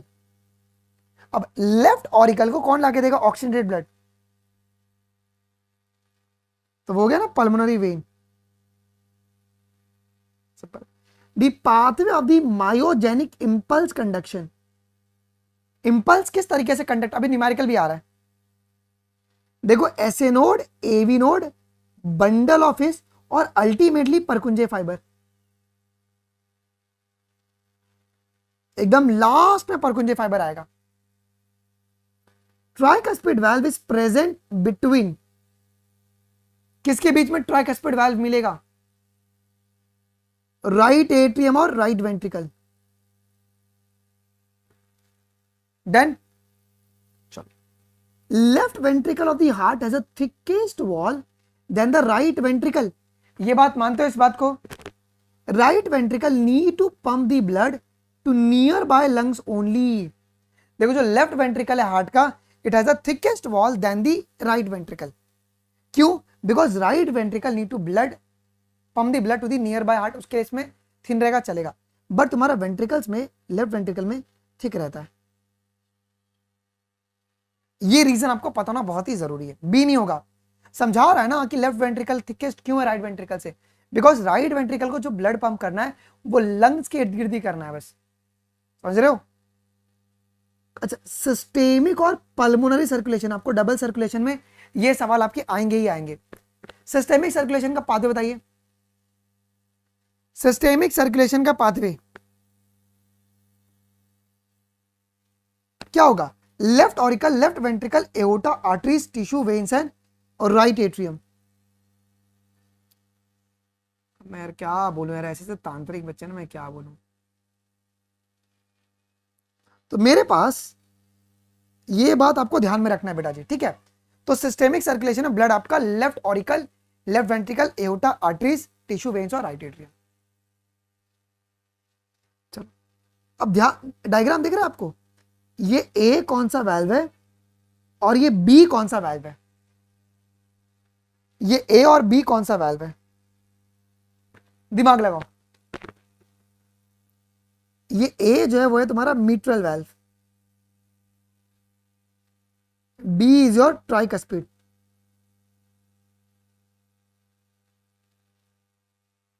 आ जाओ, ए बी कौन कह रहा है, बी होगा, कहां से लग रहा है यार, ए तुम्हारा मिट्रल है और ये तुम्हारा ट्राइकस्पिड है। खेल गया खेल गया, बी भी कर रहे हैं। चलो, atria receives the blood from the all the parts of the body which subsequently flow to the ventricles. Action potential generated at the SA node passes from the atria to the ventricles. क्या लग रहा है, देखो atria receive the blood from the all the parts of the body which subsequently flows to the ventricles, ठीक है। तो मेरे पास statement A correct है, स्टेटमेंट बी भी करेक्ट है। ब्लड क्यों फ्लो कर गया, बिकॉज एसए नोड ने इंपल्स जनरेट किया, एट्रिया कॉन्ट्रैक्ट किया, ब्लड वेंट्रिकल्स में गया। तो action mentioned in the statement 1 is dependent on the action mentioned in the statement 2। ये कौन सा सवाल है, एग्जाम्पलर, ये एग्जाम्पलर है। एसए नोड का लोकेशन बताइए, मालिक एसए नोड का एग्जाम क्वेश्चन बताइए। मैं सब कुछ इसी में करवा दे रहा हूं यार। Upper right corner of the right atrium, upper right corner of the right atrium. हमने सिस्टेमिक सर्कुलेशन देख लिया, अब पल्मोनरी सर्कुलेशन बता दीजिए, कैसे ब्लड फ्लो करेगा। तो right atrium, deoxygenated blood lungs के पास जाएगा, ऑक्सीनेटेड ब्लड, और उसके बाद लेफ्ट एट्रियम के पास आपको देखने को मिलेगा। क्लियर है बात। विच of the following valve comes in contact with the deoxygenated blood. भाई साहब क्या सवाल है, ऐसा वाला क्वेश्चन है ये। ओके, डीऑक्सीजनेटेड ब्लड कौन होगा, कौन होगा, कौन होगा, सेमील्यूनर pulmonary valve, mitral, bicuspid, tricuspid नहीं, सेमील्यूनर एओर्टिक वाल्व। ये लोग जो है ना आपके डीऑक्सीनेटेड ब्लड के कांटेक्ट में आते हैं, इनमें आपको कांटेक्ट देखने को मिलेगा जी। तो ये आपके नहीं नहीं, सॉरी ट्राइकस्पिड होगा ना, सेमील्यूनर एओर्टिक वाल्व तो ऑक्सीजनेटेड होगा ये। तो ये ए और डी जो है ना वो तुम्हारे पास करेक्ट होगा, ट्राइकस्पिड होगा। एओर्टिक, एओर्टिक तो भैया क्या होगा, एओर्टा, ऑक्सीजनेटेड ब्लड, ठीक है। The chordae tendini is attached to which of the following? Chordae tendini किनसे अटैच्ड है, chordae tendini किनसे अटैच्ड है बताओ। तो राइट एवी वाल्व और तुम्हारे पास लेफ्ट एवी वाल्व। बेटा SA node, AV node, bundle of His and Purkinje fibres. SA node right upper corner of right atrium, AV node lower left corner of the right atrium, bundle of his fibers along with the right and left bundles, or Purkinje fiber, minute fiber which is present throughout the ventricular musculature. Sorry, B is your correct. Okay, ठीक है। चलो जी, Alex Ibrahim आ गया। अब मैं क्या बताऊं यार, देखो यार, ठीक है। Blood pressure in the mammalian aorta is a maximum during, कब मैक्सिमम रहता है, okay. Blood pressure in the mammalian aorta is a maximum during the systole of the left ventricle. जब तुम्हारा लेफ्ट वेंट्रिकल जब तुम्हारा कॉन्ट्रैक्ट करेगा ना, उस समय तुम्हारे पास क्या होगा जी, ब्लड प्रेशर तुम्हारा एओर्टा में बहुत ही मैक्सिमम रहेगा। ओके चलो जी। Which of the following event do not occur during the joint diastole, do not occur during the joint diastole. कौन सा इवेंट नहीं होगा? देखो जॉइंट डायस्टोल में तुम्हारे सारे चैम्बर जो है वो रिलैक्स स्टेट में, ये करेक्ट है। ट्राइकस्पिड और बाइकस्पिड आपका ओपन हो जाएगा। Action potential is conducted from SA node to AV node, नहीं सर, रिलैक्स स्टेट में ना तो अभी कंडक्शन नहीं होगा जी। ओके समझ रहे हो जी? ओके ठीक है, आगे चलो आ जाओ। सच में ना मेरे को इतना ये लगता है ना आ जाओ। कुछ स्पैम कर रहे हैं यार, बहुत नालायक हो गया। Blood from the pulmonary veins via vena cava flows into the left and right ventricle respectively through the left and right atria. Semilunar valve are the closed, ये बात सब सही है, बट ऑप्शन नंबर 3 जो ना वो तुम्हारे पास इनकरेक्ट है। ओके यस, ये बात ध्यान में रखना चाहिए। पूरी गैंग आई है, उनको भेजा गया यार, इतने बच्चे पढ़ रहे हैं उनको डिस्टर्ब करो। और यही जीवन का सिद्धांत, जब तुम कुछ अच्छे कर्म करोगे ऐसे टट्टी लोग आते रहेंगे, ठीक है? तो इनको तुमको एंटरटेन नहीं करना है, ठीक है? चलो, if the someone heart has a stroke volume of the 70 ml and a heart rate is a 90 beat per minute, तो कार्डियक आउटपुट कितना होगा? कार्डियक आउटपुट दिमाग लगाओ, हम लोग 90 को मल्टीप्लाई करेंगे 0.07 से, क्योंकि ml हो गया ना, ये ml हो गया, अपने को लीटर में निकालना तो उसको लीटर में निकालना होता है, तो कितना हो जाएगा? 6.3 लीटर पर मिनट, ये आएगा जी। ओके ठीक है, चलो जी आगे सुनो। Duration of the cardiac cycle normal man कितना होता है? 0.8 सेकेंड होता है क्या? 0.8 सेकेंड। देखो तुम्हारा आंसर देने का स्पीड इतना फास्ट होना चाहिए कि इनका कमेंट मैं ना देख पाऊं, ठीक है? You should be very fast. Hard sound dub is associated with, okay, hard sound dub is associated with the closure of semilunar valve, with the closure of the semilunar valve. Joint diastole phases of the cardiac cycle is in between. Joint diastole जो होता है phase of the cardiac cycle is in between, किसके बीच में होगा? किसके बीच में होगा जी? joint diastole beginning of the atrial systole and end of the ventricular systole.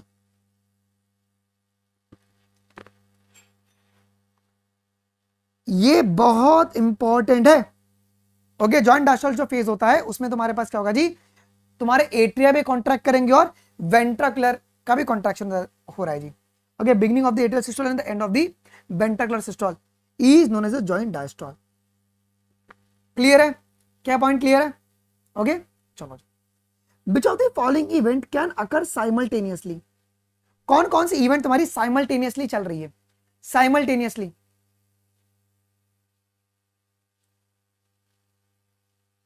ये कॉन्सेप्ट है यार, हर एक कार्डियक, इसमें क्या दिक्कत है? ठीक है ना?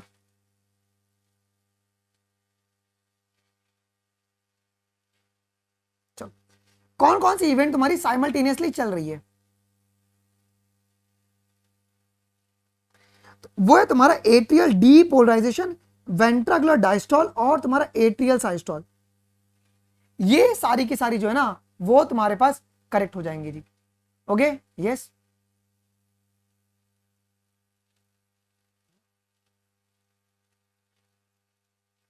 इसमें एक गलत हो गया, मैंने इसमें गलती कर दी है। जॉइंट डायस्टोल में क्या होता है? नहीं ये गलती हो गया है, ये गलती हो गया। पूछो क्या गलती हो गया? इसमें गलती हो गया, इसमें गलती हो चुका है। नहीं गलती हो चुका है, बताओ, कैन एनीवन गेस?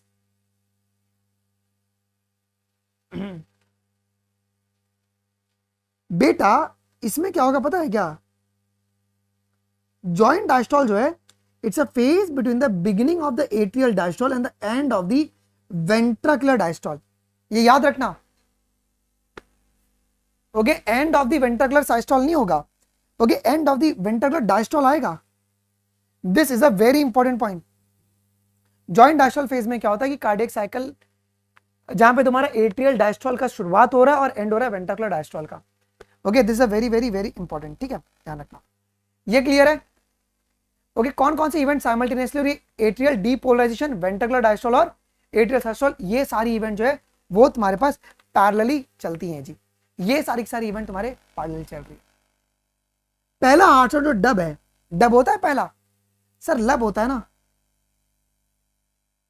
लब is due to the closure of the auriculoventricular valve, while dub is due to the closing of the semilunar valve. Atrioventricular sir दोनों के दोनों गलत हैं, दोनों के दोनों गलत हैं, both are wrong, both are wrong. Okay, stroke volume is the amount of blood which is pumped out by each ventricle during the cardiac cycle. Cardiac output is defined as the volume of blood pumped out by each ventricle per minute. ये तुम्हारा cardiac output होता है क्या? Yes, तो मेरे दोनों के दोनों स्टेटमेंट सही है। ये सवाल पेपर में आ सकता है कि वो कार्डियक आउटपुट और स्ट्रोक वॉल्यूम को तू घुमा दे और सवाल बना दे। Be careful for this. Read the statement regarding the cardiac system and choose the right option. Cardiac system के रिगार्डिंग देखिए और राइट ऑप्शन बताइए। ह्यूमन हार्ट तुम्हारा मीजोडर्मल इन ओरिजिन है। मीट्रल वैल्व जो है वो left upper corner of the right atrium. नहीं सर, ये क्या बोल रही है? एसए नोट जो है वो तुम्हारे पास क्या होगा जी? Is located on the upper corner of the right atrium. और तुम्हारे पास कार्डियक आउटपुट जो होता है वो हार्ट रेट और तुम्हारा स्ट्रोक वॉल्यूम, अगर तुम देखोगे तो 3 और 4 दोनों करेक्ट है, बट आपको ऑप्शन में दिया हुआ नहीं है, तो 4 को आप लोग यहाँ पे करेक्ट मानते हुए चलोगे। Cardiac output is equal to heart rate into the stroke volume, है ये दोनों करेक्ट, थर्ड और फोर्थ। इसके बाद हार्ट बीट, कार्डियक आउटपुट और cardiac cycle, very very very important. ये तीन के बीच में आपको डिफरेंस पता होना चाहिए। हार्ट बीट क्या होता है? Many cardiac cycle performed per minute. Cardiac output क्या होता है? कार्डियक आउटपुट क्या होगा? Stroke volume multiplied by the heart rate. और कार्डियक साइकिल क्या होता है? Which consist of the systole and diastole of both atria and ventricles. Yes, तो ये बात आपको एक ध्यान में रखना है, ये बात एक आपको ध्यान में रखना है जी। B, in the typical heart rate, अगर ईडीवी जो है वो 120 ml है। ईडीवी तुम्हारा क्या होता है? Can anyone guess? End of diastolic volume. End diastolic volume इसे अपन कहते हैं। ईडीवी 120 ml है और end of systolic volume 50 ml दिया हुआ है, तो स्ट्रोक वॉल्यूम निकालिए। तो स्ट्रोक वॉल्यूम कैसे निकालते हैं? EDV minus ESV. तो 120 माइनस 50 करोगे तो कितना आ जाएगा तुम्हारा? 70 ml आ जाएगा क्या? ओके, 70 ml आपका आ जाएगा जी। What would be the cardiac output of a person having the 72 heartbeat per minute and the stroke volume is 50 ml? तो 72 into 50 कर दो, क्या आ जाएगा? कितना आ जाएगा जी? 3600 ml आ जाएंगे जी। 3600 ml आपका आ जाएगा जी। 3600 ml आपका आ जाएगा। कार्डियक आउटपुट क्या होता है? What is cardiac output? Cardiac output is a product of the heart rate and the stroke volume. Okay, yes, it's a product of the heart rate and the stroke volume. ठीक है। Volume of blood pumped by the each ventricle in the 1 minute. तो आपका 1 और 3rd जो है that is your correct statement. 1 and 3rd is your correct statement. Clear है? क्या ये पॉइंट क्लियर है? अगला सवाल, which of the following is your correct statement? Correct statement देखना।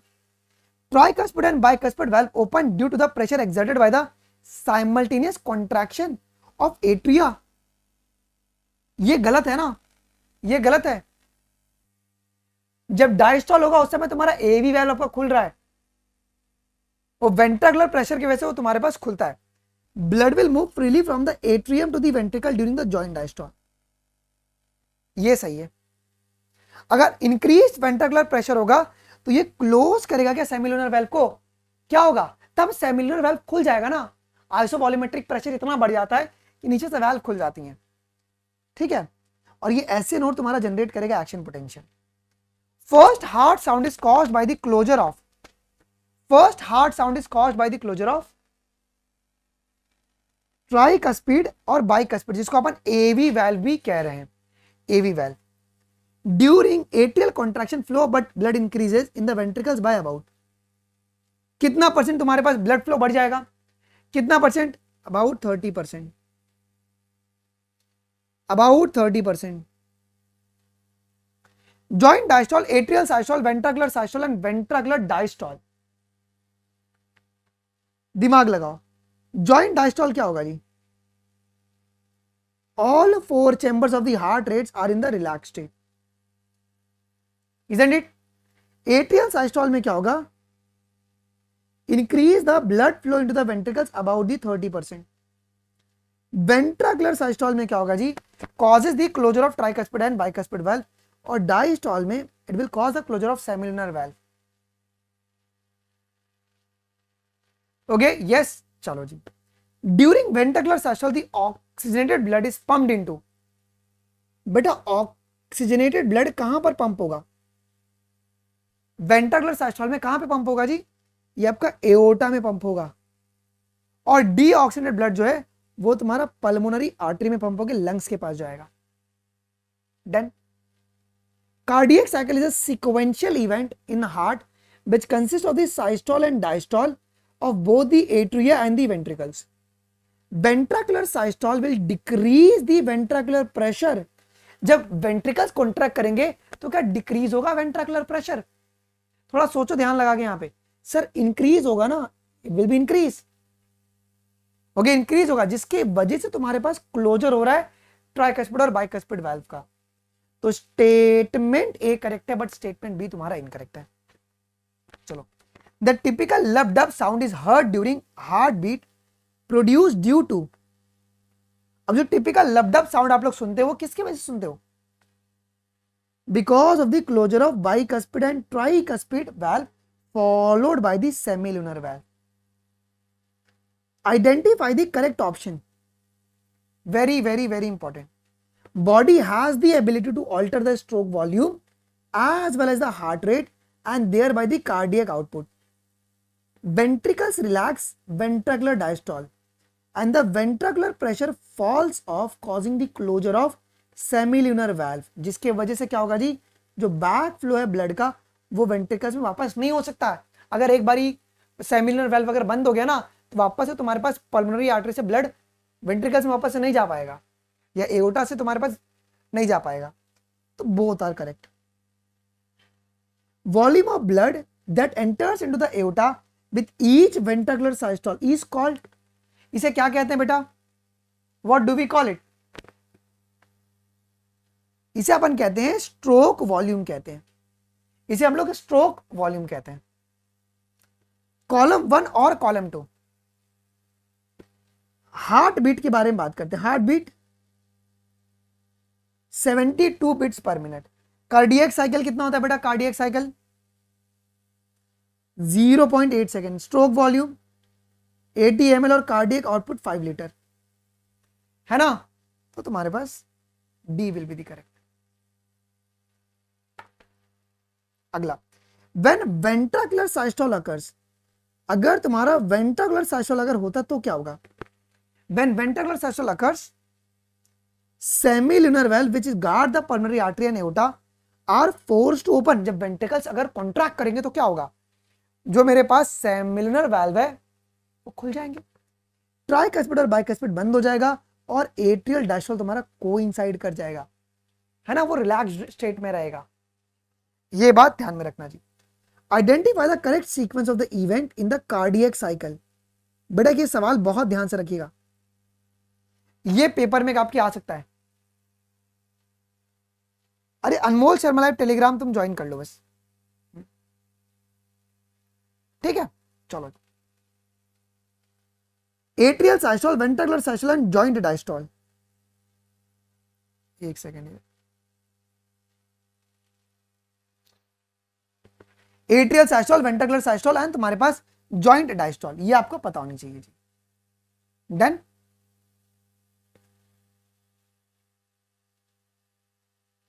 गाइस एक सेकंड मुझे दे दो बस.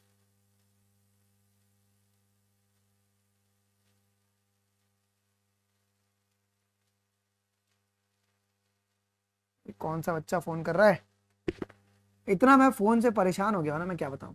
सर सुबह करो प्लीज, है चुप। A P wave in the ECG represent the depolarization of atria which lead to the contraction of both the atria. QRS complex represent the depolarization of ventricles which initiate the ventricular contraction. लगाओ, दोनों के दोनों statement तुम्हारे correct हैं क्या? Okay, दोनों के दोनों स्टेटमेंट आपके करेक्ट हैं। इलेक्ट्रोकार्डियोग्राम इज अ ये मशीन होता है कि ग्राफ होता है? इलेक्ट्रोकार्डियोग्राम ये ग्राफ होता है।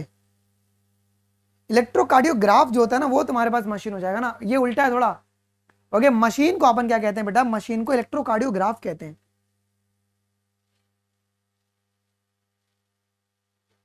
ग्राफ कहते हैं, और इलेक्ट्रोकार्डियोग्राम अपन ग्राफ को कहते हैं, ये थोड़ा अलग है। ओके, अच्छा ठीक। पी वेव बता रहा हूं, देख आ गया सवाल, होगा निश्चित आ गया, सब तुम्हारे मन में जितने सवाल है सब आएंगे। P wave depolarisation of atria, QRS complex depolarisation of ventricles, T wave repolarisation of ventricles. ठीक है, टी और पी गैप जो होता है ना, वो टाइम पे क्या होता है जी? हार्ट मसल्स इलेक्ट्रिकली साइलेंट होते हैं, उस समय कोई भी कंडक्शन नहीं हो रहा है। ये कुछ न्यू टाइप का क्वेश्चन आ गया है ना। चलो, अब given below is the ECG of the normal human, which one is a component is a correctly interpreted? कौन आपको यहां पे एकदम करेक्टली है? कौन यहां पे एकदम करेक्टली गिवन है? करेक्टली गिवन है बेटा, क्यू आर एस जो होता है ये क्या होता है? ये एक आपका कंप्लीट पल्स है क्या? ये आपका एक कंप्लीट पल्स है क्या? This is your complete pulse. चलो ध्यान से ए बी और सी को मार्क करो, ये ए बी और सी को मार्क करो। ये ए आपका डीपोलराइजेशन ऑफ एट्रिया का, बी तुम्हारा है डीपोलराइजेशन ऑफ वेंट्रिकल, सी है रीपोलराइजेशन ऑफ वेंट्रिकल्स। क्लियर है? A is a depolarisation of atria, B is your depolarisation of ventricle, और सी जो है repolarisation. Electrocardiogram is a measure of a, क्या ये इलेक्ट्रिकल एक्टिविटी को अपन मेजर करते हैं क्या? इलेक्ट्रिकल एक्टिविटी को अपन मेजर करते हैं। To obtain the ECG a patient is connected to the machine with the 3 electrical needs attached to the following part except. हम लोग कहां पे नहीं लगाते लीड? लीड कहां पे नहीं लगाते? लीड हम लोग राइट एंकल में नहीं लगाते। ओके, दोनों रिस्ट में रहेगा, लेफ्ट एंकल में रहेगा, राइट में नहीं रहेगा। Very very very important. During systemic circulation blood कहां से लीव करेंगे? सिस्टेमिक सर्कुलेशन में फ्रॉम लेफ्ट वेंट्रिकल, और ये सीधा कहां पर जाएगा जी? एओर्टा में। और एओर्टा से कहां पे जाएगा जी? पूरे बॉडी में। ओके, चलो। A unique vascular connection that exist between the digestive tract and the liver, इस कनेक्शन का क्या नाम दोगे प्यार से? इसे हिपैटिक पोर्टल सिस्टम कहा जाता है। हिपैटिक पोर्टल सिस्टम इसे कहा जाता है। Identify the system which supplies the blood to the muscles and a different part of the heart. वो कौन सा सिस्टम है बेटा? वो है coronary system. Arteries are best defined as the vessels which. Arteries क्या होते हैं बेटा? आर्टरीज क्या होती हैं? आर्टरीज क्या होती हैं? They carry the blood away from the heart to the different organ. They carry the blood away from the heart to the different organ. A portal system is a complex of the veins which begins in the capillaries and end up in the capillaries. Okay, before the blood, okay, अगर तुम देखोगे तो before the blood which course through it return to the heart. अच्छा, सारे के सारे जो vertebrates होते हैं उनके पास हिपैटिक पोर्टल सिस्टम मिलता है क्या? हिपैटिक पोर्टल सिस्टम मिलता है सभी के पास। देखो, असर्शन रीजन दोनों करेक्ट है, बट रीजन आपका एक्सप्लेन नहीं कर रहा है। क्यों नहीं कर रहा है? पोर्टल सिस्टम में तुम्हारे पास कॉम्प्लेक्स ऑफ वेन्स होती है जो कि कैपिलरी से शुरू हो जाएंगी, कैपिलरी से शुरू होंगी और एंड भी तुम्हारे पास कैपिलरी में हो रही है। जितने वर्टिब्रेट्स हैं उनमें आपको हिपैटिक पोर्टल सिस्टम देखने को मिलेगा। असर्शन रीजन दोनों करेक्ट है, लेकिन रीजन आपका प्रॉपर्ली समझा नहीं रहा। ठीक है, capillaries are made up of, capillaries किन से मिलकर बना हुआ है जी? Single layer of the endothelial cells, single layer of the endothelial cells. ठीक है, कॉलम 1 और कॉलम 2 बहुत सुंदर क्वेश्चन है, दिमाग लगाओ। सिस्टेमिक सर्कुलेशन क्या कर रहा है? Provide the nutrient oxygen to the tissue. Hepatic portal system, ये वैस्कुलर कनेक्शन जो एग्जिस्ट करेगा डाइजेस्टिव ट्रैक्ट और लीवर के बीच में। हिपैटिक पोर्टल क्या होगा जी? Hepatic portal carry the blood from the intestine to the liver, और कोरोनरी जो है वो आपके पास हार्ट की मसल्स को ब्लड सप्लाई करेगा। डन। ओके, मिस इंडियन अभी कोई बायोलॉजी का टेस्ट सीरीज नहीं चल रहा, यही करो जो करना है। अगर फास्टेस्ट डिस्ट्रीब्यूशन करना है सम इंजेक्टेबल्स का, मटेरियल्स का, विथ नो रिस्क, भैया कोई रिस्क नहीं होना चाहिए, हम लोग वेन्स में डाल देते हैं। आपने इंट्रावेनस का नाम सुना है ना? इंट्रावेनस। ओके, इंट्रावेनस, इंट्रावेनस ये वही है। Okay, intravenous. आर्टरीज वेन्स में कैसे डिफर करती हैं? आर्टरीज कैसे डिफर करेंगे जी? थिकर, थिक वॉल किसका होता है? थिक वॉल किसका होता है जी? आर्टरीज का, क्योंकि ब्लड में ब्लड प्रेशर जो होता है ना बहुत ही ज्यादा होता है। कौन सा करेक्ट स्टेटमेंट है? Arteries are the blood vessels that carry the blood away from the heart, heart से दूर लेकर जा रहे हैं। हाँ sir. Aorta is the main artery leaving the heart. Pulmonary artery is the only artery that carry the oxygen, नहीं sir, जो कि डीऑक्सीजनेटेड ब्लड कैरी कर रहा है। आर्टरी क्या होता है? And the artery is a thick wall in which blood will flow under the high pressure. चलो, hepatic portal system start from, ये कहां से शुरू होगा? ये डाइजेस्टिव सिस्टम से शुरू होगा और लीवर पे एंड करता है। बेटा ये नीट में सवाल आपके आ रहा है, तो get ready with this type of question, ये पेपर में आएगा हिपैटिक पोर्टल के ऊपर क्वेश्चन। ठीक है, डन। आगे की ओर बढ़ो। अब बेटा ये सवाल बहुत ज्यादा इंपॉर्टेंट है रिवीजन पॉइंट ऑफ व्यू से, ध्यान से मेरी बात को सुनना।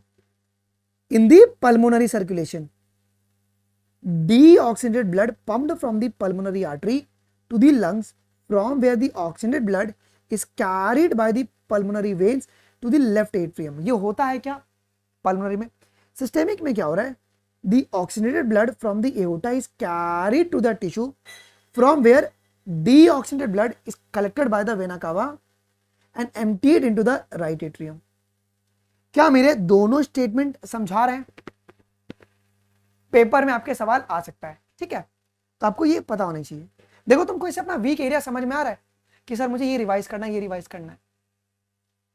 Which structure is directly involve in the systemic circulation? कौन कौन से वो स्ट्रक्चर है?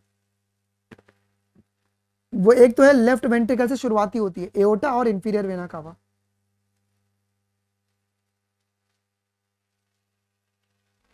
ओके, ठीक है, done. Systemic circulation occurs in the human beings. The purpose of this circulation is to carry the oxygen and nutrient to the body tissue to remove the carbon dioxide and other waste material from the tissue. इसका मतलब क्या है? Assertion reason दोनों correct और reason बहुत ही properly समझा रहा है। अरे बच्चों 20 सवाल और करने, तो अपना जोश दिखाओ यार। आधे बच्चे कमेंट क्यों नहीं कर रहे हो भाई? कमेंट क्या करो। Cardiac centre can moderate the cardiac function through, कैसे? कार्डियक सेंटर कैसे मॉडरेट करेगा जी? तो ये ऑटोनोमिक नर्वस सिस्टम के थ्रू मॉडरेट कर देता है इवेंट को, ऑटोनोमिक नर्वस सिस्टम के through. Neural signal through the sympathetic nerves can decrease दी, भैया सिंपैथेटिक नर्व डिक्रीज करता है क्या? पैरासिम्पैथेटिक तुम्हारे पास डिक्रीज करेगा, ये डिक्रीज करेगा और ये इंक्रीज करेगा। दोनों के दोनों गलत है, both are wrong. Parasympathetic nerve signal decreases the cardiac output, कैसे डिक्रीज करता है बेटा? तो ये हार्ट रेट को डिक्रीज कर देगा और ये तुम्हारे पास कंडक्शन को भी डिक्रीज कर देता है, इजंट इट? ये तुम्हारे पास कंडक्शन को भी डिक्रीज कर देता है। स्पेशल न्यूरल सेंटर इन दी, कहां पे रहता है न्यूरल सेंटर? ये आपका मेडुला ऑब्लोंगेटा में रहेगा क्या? द कार्डियक फंक्शन मॉडरेट कौन करेगा? आपका ऑटोनोमिक नर्वस सिस्टम मॉडरेट करता है जी, autonomic nervous system. Cardiovascular centre which regulate the heart rate and the stroke volume is located in. Cardiovascular centre कहां पे लोकेटेड है बताइए बेटा? मेडुला ऑब्लोंगेटा में लोकेटेड है। अच्छा बेटा, मायोजेनिक हार्ट क्या होता है? Myogenic heart which is auto-regulated by the nodal tissues. Medulla oblongata, which can moderate the cardiac function through the ANS. Sympathetic nerve क्या करेगा? Sympathetic nerve ये तुम्हारा इंक्रीज करेगा और एड्रिनल मेडुलरी हार्मोन जो है ना, ये भी कार्डियक आउटपुट को बढ़ाता है। हार्ट बीट कब इंक्रीज करेगा? जब तुम्हारे पास सिंपैथेटिक या तुम्हारा एड्रेनलिन सिक्रेशन हो रहा है, जिसे अपन एड्रेनलिन रश कहते हैं ना, क्रश के आने से एड्रेनलिन रश हो गया। वो कहावत तो आपने सुना ही होगा, क्रश के आने से एड्रेनलिन रश हो गया और हार्ट बीट इंक्रीज हो गया। वाह वाह वाह वाह। ओके ठीक है, चलो। Heart beat of a person increases at the time of interview due to the secretion of, किसके सिक्रेशन से? एड्रिनल मेडुलरी हार्मोन के सिक्रेशन से। Which of the following is true about the hypertension? Sir hypertension में क्या होगा? Cardiac disease, vital, brain और kidney तुम्हारा affect होगा जी। Vital organ get affected. Pain in the heart muscle, क्या बोलेंगे इसे?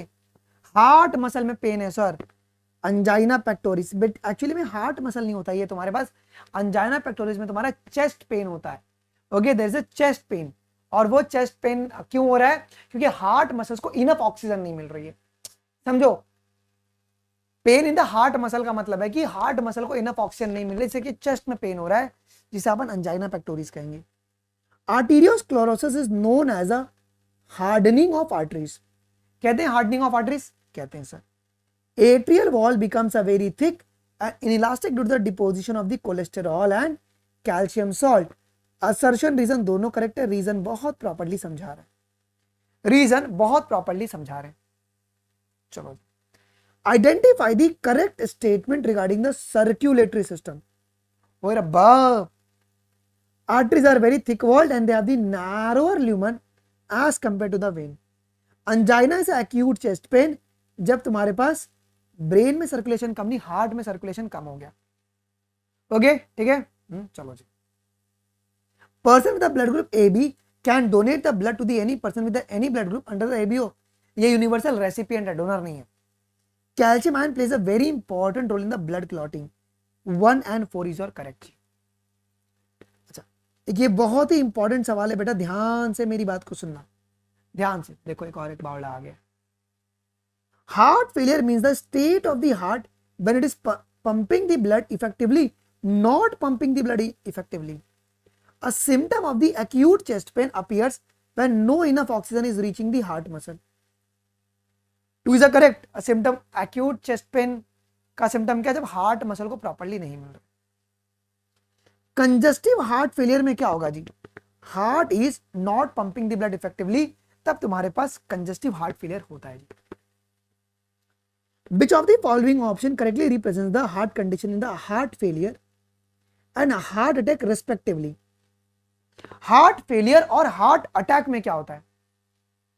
हार्ट फेलियर में क्या होता है कि heart is not pumping the blood effectively, और हार्ट अटैक में क्या होता है कि हार्ट मसल्स मेरे सडनली डैमेज हो गए by inadequate blood supply. Done, okay चलो जी। Coronary artery disease, angina pectoris, symptoms of high blood pressure and congestive heart failure. जोड़ी मिलाओ फटाफट।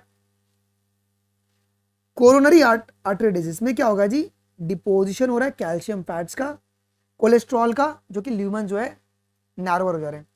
अंजाइना पेक्टोरिस, बातें मत करो यार। Acute chest pain, high blood pressure में क्या होगा जी? ब्रेन और kidney will get affected. Congestive heart failure में lungs mainly affected in this disease.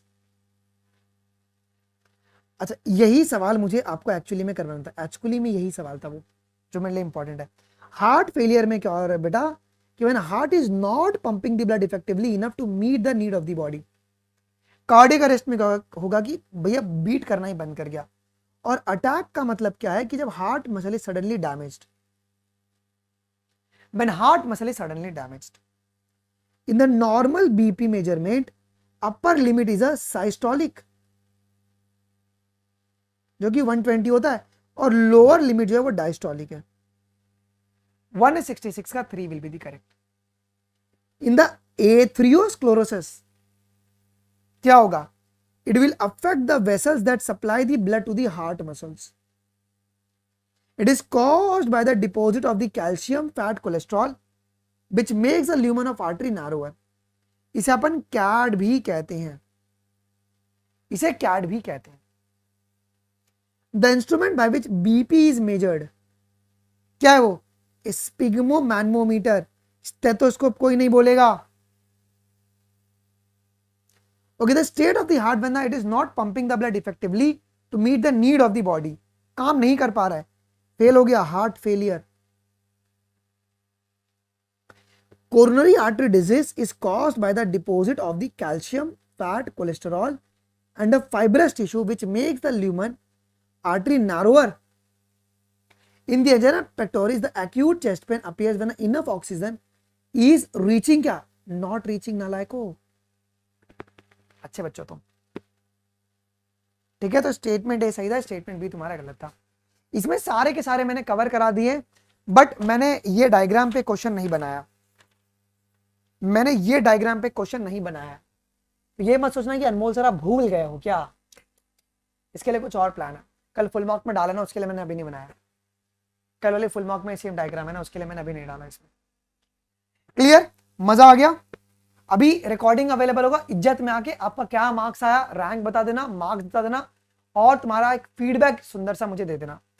कल का टाइमिंग में आपको टेलीग्राम अनमोल शर्मा लाइव पे अपडेट करता हूं, कल का टाइमिंग क्या होगा, बिकॉज कल बच्चों का मॉक रहता है ना, तो I need to just figure out the timing वाला पार्ट, ठीक है। बट इतना फिक्स है कि 6 बजे फुल मार्क होगी तुम्हारी, और तुम्हारी मैं 9 से 11 कल क्लास ले लूंगा। सुबह क्लास कल आपकी मॉक टेस्ट होगी ना, तो रात को 9 से 11 हम लोग कल क्या कर लेंगे बेटा जी, कल हम लोग एक्सक्रीशन कर लेंगे और लोकोमोशन और मूवमेंट कर लेंगे, ठीक है। कल हम लोग ऐसे कर लेंगे जी। डन, बढ़िया, कोई दिक्कत नहीं है ना। और बेटा एक बहुत इंपॉर्टेंट पॉइंट आपके लिए क्या है जी, कि कल 20 अप्रैल है और तुम्हारा AIMT है दोपहर को 2 बजे। सो डोंट मिस, जरूर से एग्जाम दीजिएगा। नीट की तरह आपको पूरा फील आएगा, इसमें फिजिक्स केमिस्ट्री बायोलॉजी पूरा करवाया गया है जी, ठीक है।